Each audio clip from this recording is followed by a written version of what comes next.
E na época, em 1985, o Nelson Giovanelli, que era um jovem com 18 anos, muito católico, né? E ele passava numa esquina de Guaratinguetá, onde tinha mais ou menos todos os dias 4, 5 homens no uso da droga, no uso do álcool. E ele ia para missa, sempre falava com Deus, e um certo dia ele pediu para Deus o que que ele poderia fazer para ajudar esses homens e tal. E ele entendeu que ele tinha que se aproximar primeiramente deles. E o Nelson começou a passar naquela esquina, cumprimentar eles um dia, 2 dias, 3 dias, até que um dia resolveu parar. Um deles se achegou mais, conversou um pouco com o Nelson. Aí ele fabricava umas pulseirinhas para vender, para usar droga. O Nelson pediu para aprender a fazer a tal da pulseirinha. Até que um belo dia eles ficaram sozinhos. E esse rapaz, o Antônio, que está vivo até hoje também, o Antônio disse: Eu não aguento mais, perdi toda a minha família. Eu precisaria de alguém que ficasse comigo 24 horas. Eu preciso largar da droga, do álcool. E o Nelson disse: Eu posso ficar contigo. Eu posso te levar para minha casa. Eu fico essas 24 horas contigo. O pai dele e a mãe dele tinham ido para a Itália visitar o Vaticano. O Nelson levou ele nessa primeira noite para casa. Eles passaram essas primeiras 24 horas juntos. Ele procurou o Frei Hans, que era o pároco na época. O Frei Hans disse: Tu precisa ligar para teu pai e falar o que tu fez. O Nelson ligou. O pai do Nelson disse: Muito bem, meu filho, pode continuar que a gente em breve está chegando no Brasil. E o pai dele voltou. O Frei Hans decidiu, junto com o Nelson, alugar uma casa para botar o Antônio. E o Antônio, dando esse passo, arrumaram um trabalho para o Antônio. E na sequência, outros daqueles 4, 5 que ficavam com ele na esquina resolveram morar nessa casa e também parar com a droga. Ali nascia a Fazenda da Esperança, nesse ato do Nelson, nesse ato do Frei Hans. Há 43 anos nascia a Fazenda da Esperança. Como que funciona hoje a Fazenda da Esperança? Você tem um período de acolhimento de 1 ano, então você é acolhido, né, para ficar esse 1 ano.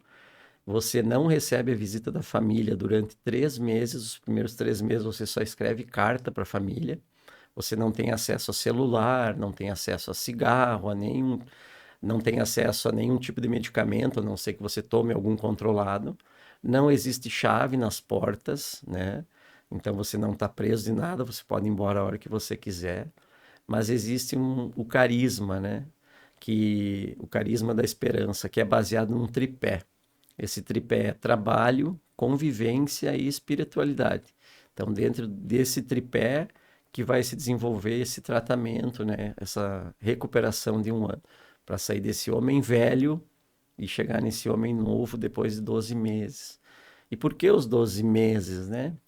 Porque quando a gente está aqui fora no mundo da droga, a gente não enxerga Natal, Páscoa, nem o nosso próprio aniversário a gente enxerga quando a gente está no mundo da droga. Quanto mais o aniversário do nosso pai, dos nossos filhos, da nossa mãe. Então, quando você fica 12 meses, todas essas datas tornam-as ter um novo significado, um novo sentido também na vida. Então, esses 12 meses que a gente faz lá é muito importante e muito impactante. E a gente vive uma palavra diária. Então, por exemplo, todos os dias a gente tem uma palavra diária. Eu vivo isso até hoje na minha vida. Essa palavra é tirada da Bíblia. E esse carisma que a gente tenta levar. Cada palavra diária a gente tenta botar em prática naquele dia. Então, a gente tem 24 horas para botar em prática uma palavra diária. E é isso que nos sustenta, É um né? versículo, é um É capítulo? tirado um versículo da Bíblia, né? E aí Uhum. feita uma meditação em cima desse versículo, e aí essa palavra diária que vai nos mover naquele dia. Porque não vamos nos enganar, né, Ítalo, que em 27 anos que eu estou recuperado aqui na sociedade, eu não tive tentações, eu não tive várias vezes, né? E hoje a grande dor, né, da Fazenda da Esperança chama recaída. Porque Uhum. as pessoas às vezes vão, ficam 1 ano e depois não passa, voltam aqui para a sociedade e muito rapidamente recaem. Se você gostou desse corte, certamente vai gostar do conteúdo completo. Basta clicar aqui. Ou, se preferir, ainda pode assistir outro corte deste mesmo conteúdo clicando aqui.